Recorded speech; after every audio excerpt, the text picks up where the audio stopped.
It's a really grey and miserable day, but it's perfect weather to see if this old British classic will start up.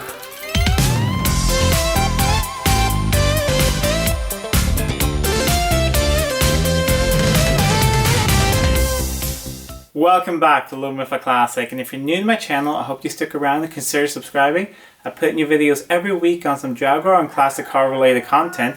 In today's video, we're going to see if we can get my daily driver 1975 XJ6 up and running again, all assembled, hopefully out the door driving for less than $200. So if you're new to the channel and you haven't really followed along, I made a playlist up above that you can click on. There's also a link down below in the description. You can see the previous videos on the car, basically diagnose what happened. But just to briefly summarize, it blew its head gasket for the second time pretty quickly. Diagnosed that there was a leak on the cylinder number 2 out from the cylinder into the coolant passages, putting exhaust gases in the coolant. Basically, so pulled everything apart. The head isn't warped or anything, hadn't overheated or anything. So I sent it off to the machine shop. They also verified that it wasn't warped. However, we did find that the more you cleaned it up, you can kind of notice that there was some light pitting in certain areas, which we didn't really think would be an issue because that's not really where the gasket's sealed.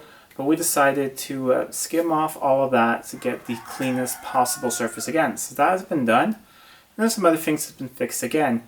So as basically popular vote on this channel when the engine failed was for me to try again. So that's what I'm doing now. So we're going to see if we can get this thing back on the road really cheaply. And the thing is, I do have a backup plan. See, if this doesn't work, I'm not really planning on doing a full restoration of that engine. Not really right now. I want to drive this car. So if this fails, I do have 2 contacts with good used engines. So I mean, this, of course, it would be kind of a little bit wasted money, but it's a small bit of money that we're seeing if we can get this working. And if we can't, there's always a backup plan. So let's head over to the other workshop where that car is.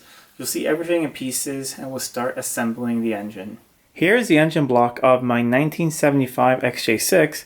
However, the engine is from a mid-80s, I think about 1985 XJ6, so it's a later block. In case you're wondering, you're new to channel, you're not familiar with the car, that's why it has the slots here between the cylinders.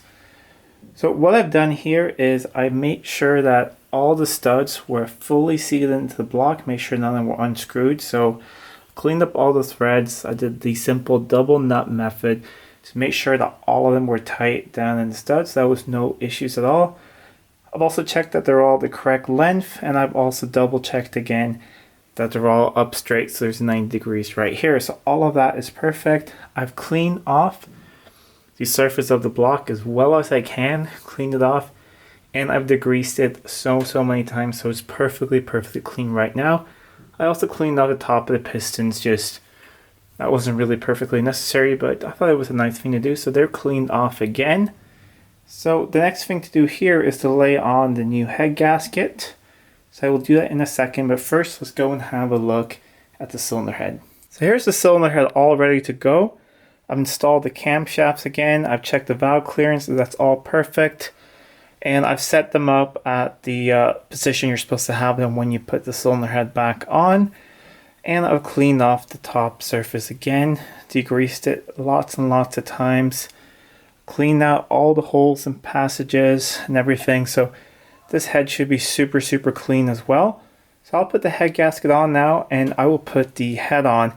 I won't be filming this since I've already filmed this before on my channel, so I'll put links down below to all those videos if you want to check that out. But I will be back when this head is on, and we're going to torque it down. And then there's all this stuff around here that needs to be fitted. The new pay-in composite head gasket is in place, and it seems like it lines up really well with everything. It fits really nicely. I've used a trick that I used before with some cable ties just to hold up the timing gears a little bit more together. It's easier to get the head on then. Just going to install the last studs here which go into the head, and then I will lift it into place. Now the cylinder head is on, and it slid on really nicely, but these are incredibly heavy to put on by yourself. I almost forgot how heavy these are when you have to hold them out all this way into the engine bay. So now I've just cleaned up all the areas around the studs here, made sure they're perfectly clean, and I've laid down all the washers. I've also done one thing just to double check, for the 4th or 5th time. I measured how deep the threads go into the dome nuts. That's how deep they are. And I'm just checking each and every one, making sure that there's no way that the threads are going to bottom out. And they're all perfectly fine. I've checked that. And one thing I've done differently this time is, just because I don't want any leaks at all, is I put a tiny smear of Hylimer blue just on the underside of each of the washers. Such a small amount that, most of it's going to get pushed out anyways, but a little bit's going to stay there, and hopefully just make sure I have absolutely no leaks coming out up here. I don't think it's going to make any difference to the torque of the head, just because it's such a thin layer, and it's not like silicone. It never sets. So it's just going to be, a little bit of sticky goo in between there. So it's basically the exact same thing that comes up there anyways, because the reason they stop leaking after a while is because, debris and dirt and goo just comes up there and seals it up. So I'm basically just doing that a little bit earlier. So I'm going to put all the dome nuts in place now, torque it down 3 different segments, put on the front nuts as well. And then that's going to be it for now. I'm going to leave this head for a bit. I have to do some other things. When I come back, I'm going to recheck the torque again, just make sure that the gasket hasn't compressed again. And then I'm going to fit all these things off camera, the inlet manifold, intake manifold, carbs, hoses, everything. Just get everything back together, and then when you see me again, we'll get to fill up the coolant, the oil, and hopefully start this thing up. It's a really gray and miserable day, but it's perfect weather to see if this old British Classic will start up. I've spent many hours since the last update putting everything back. It pretty much feels that it takes twice as long to put everything back together than take it apart, just because you got to clean everything, you got to put new gaskets in place, and torque things down. It just takes a long time. But you see the exhaust is in place, cam covers are in place, ignition system, carbs, batteries back in, all the hoses are back on. I've filled it up with coolant. So the next thing I want to do is, I have the spark plugs out, so I'm going to put a little squirt of oil down in each cylinder, and we're going to spin the engine over. I've disconnected the fuel pump and disabled the ignition, so we're going to spin it over just to make sure I have oil pressure. I also want to make sure that I'm getting oil up to the camshafts, because they have external oiling up here, and just want to make sure nothing's blocked. So you see right now there's pretty much no oil there. I have put a few squirts of oil on the cam lobes themselves, so that should be no issue of them turning around. But I just want to wait till I can see oil flowing up here, and then I'll feel good about starting it up. I have the old oil in it that I had before I took it off, and I've checked, there seems to be no water contamination in it, and it's pretty new. So my plan is to put in an engine flush, start it up with this thing. I'm only going to let the thing run for about 10 or 15 minutes, cool it down, I'll pour this out, and basically my idea is that if there's any contamination in the engine from the machine work or in the head or anything, that 10 minutes of running with the flush in should hopefully just flush out any contaminations in the oil filter and just have it come out the sump as well. Then I'm going to put on a new filter and new oil for the second startup, but I'm going to let the engine cool down completely before then so we can retorque the head. So that will be tomorrow or something. So now I'm going to put the oil in now, we'll set up the camera, and we'll see if we get some oil pressure, and then we're hopefully really close to starting this thing up. I'm just going to put a drop of engine oil down into each cylinder just to help a little bit with the lubrication on the first startup. I have already turned the engine over lots and lots of times by hand before I put the fan and everything on. So I checked that the cam timing and everything is good again after I turned it over, so hopefully everything should be fine. I've also adjusted the timing chain and all of that, so I'm really hoping it's going to build oil pressure now, and that hopefully can start it pretty soon. It's always really nerve-wracking, I think, the first time you crank something over, just looking out for weird noises and stuff, but hopefully we don't have any of that. I'll crank it over now until I see that it builds oil pressure.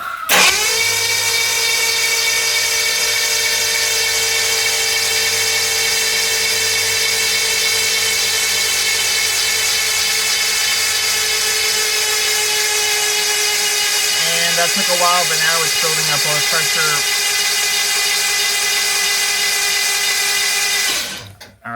pretty good. I'm not seeing a ton, but I mean, I'm just seeing a little bit of oil down there.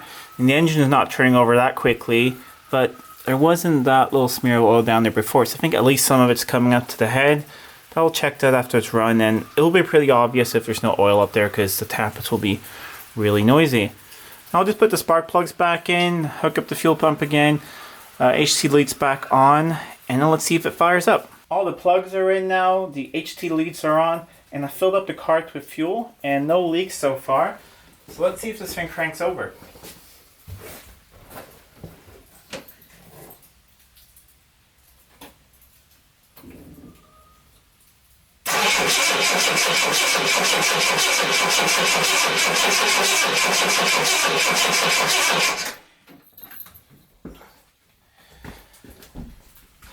I believe I realized I did not hook up the ignition again, so just a moment.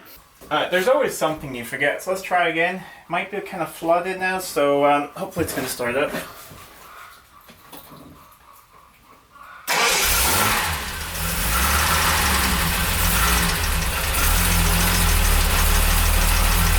It lives! It's up and running! Alright, some AED issues, but that can be solved. Alright, so I'm going to turn it off now. Let's see if we have oil up there. We'll fill up some more coolant.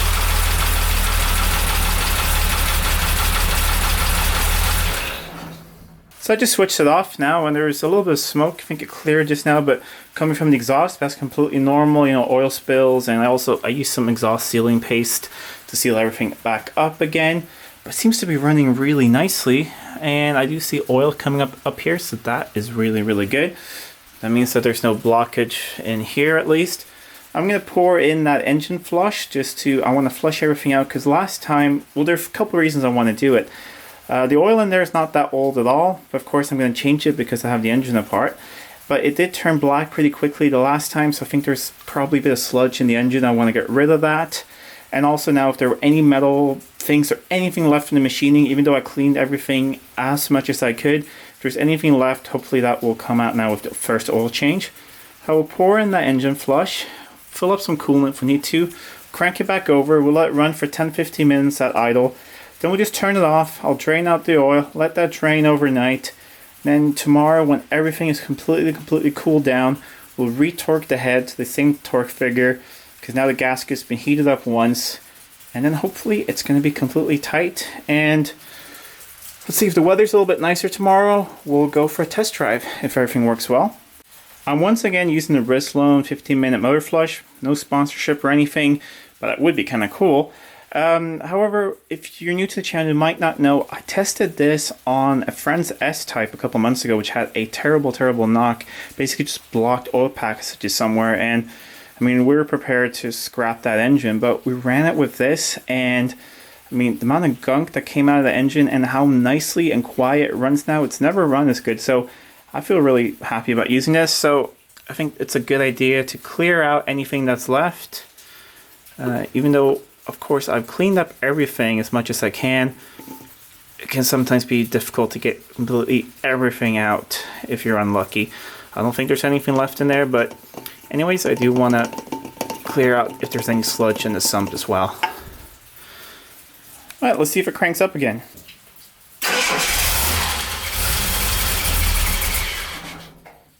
Alright, it's not that happy about having half choke. Let's see.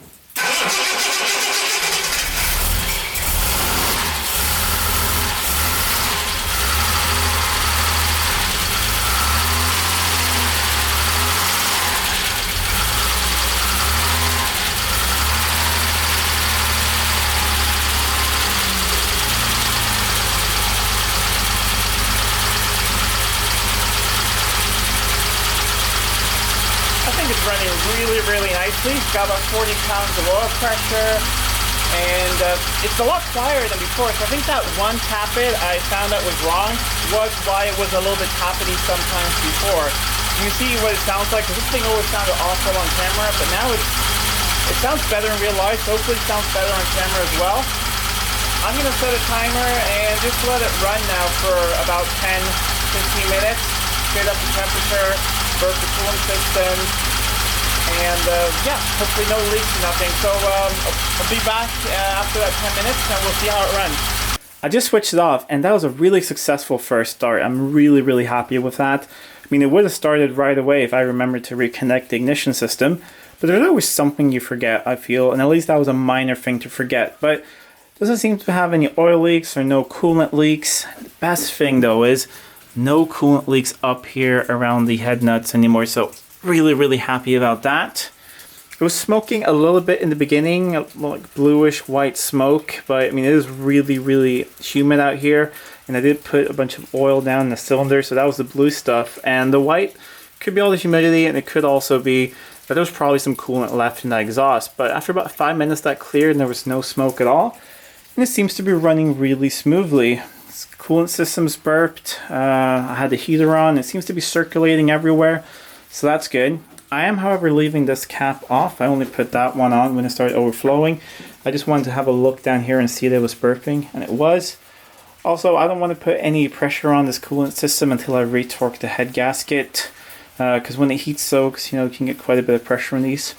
So I'm going to let it sit like this, and it doesn't seem like the level's going up or anything, so that should be fine. But we'll check the coolant level when everything has cooled down tomorrow.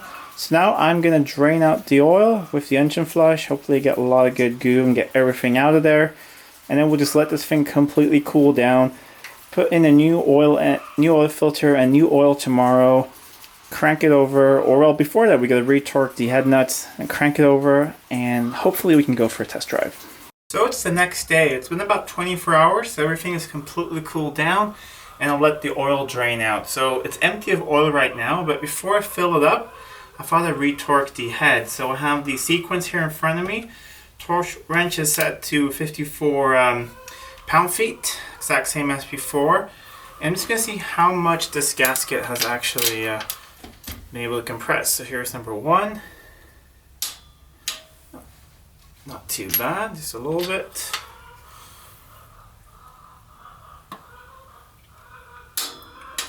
As you can see, they do compress quite a bit, or compressed, but they're able to be compressed quite a bit after one run. That's why it's very important to retorque them. Alright, I'm just going to continue torquing up this whole thing. Then I'll change the oil and put a few more things on, start it up, and see if we can go for a test drive. I put the last things in place, so I bolted these braces back in, put the air filter in, new oil filter, and filled up some new fresh oil, of course. So it has perfectly nice clean Jaguar Classic 2050. So crank it over now, make sure we get oil pressure, and I have filled up some more coolant. It was down a little bit, so I'll fill up a bit more while it's still running, and then right before the thermostat opens, I'll put the caps back on, and then as promised, let's go for a test drive in the sunshine. Let's see how she starts up today. Carbs are full.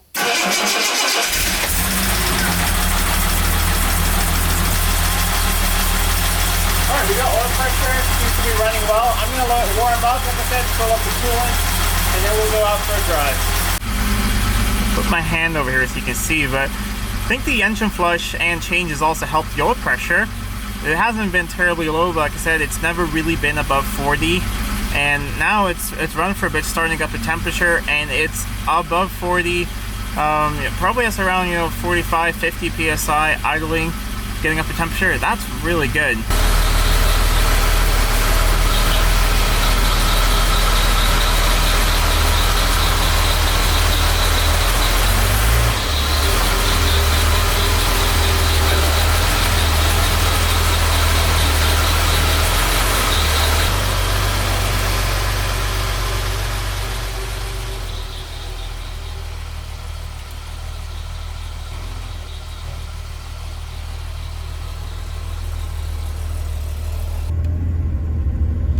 Alright, we're just going for a quick little shakedown tour. I'm not going very far at all. Just want to make sure that everything sort of still runs. I got two little weird noises you might hear. One of them is the jockey wheel, which is basically an idler tension wheel for the power steering belt, squealing away. I believe it's that one. I will investigate that a bit further. And then there's a slight rattle, and I think it's from one of the exhaust heat shields up front. But otherwise, seems to be going well. It is definitely holding correct temperature. Still have over 40 pounds of oil pressure. So I'm just gonna go up over here. We'll turn it around, and then you come back the other way. And it's just a very quick first little drive. Make sure everything feels well. Then I'll pull into the garage, and I will let it sit overnight, check for leaks and everything before I head out on a longer drive.